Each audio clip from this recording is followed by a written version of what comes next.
তাইৰ এটা এটাকে সৰুকালৰ কথাবোৰ মনত পৰিবলৈ ধৰিলে।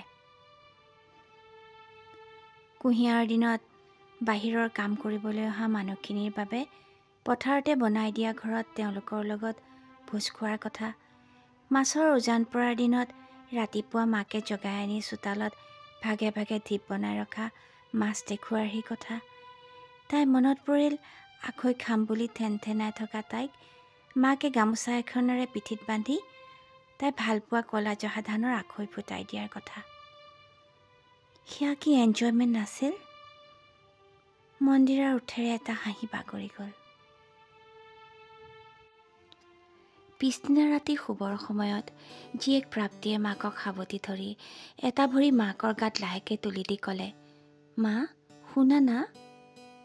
কিতাপ এখন পঢ়ি থকা মন্দিৰাই জীয়েকলৈ চাই ক'লে, অঁ কোৱা, কি হ'ল? প্ৰাপ্তিয়ে কিছু ইতস্ত কৰি মাকক সুধিলে, তুমি নিউজ চাইছা? জীয়েকে কি নিউজৰ কথা কৈছে মন্দিৰাও ভালকৈ বুজিছে, কাৰণ সেই নিউজটোৱে সিহঁতৰ সেই সৰু চহৰখনক আজি জোকাৰি গৈছে।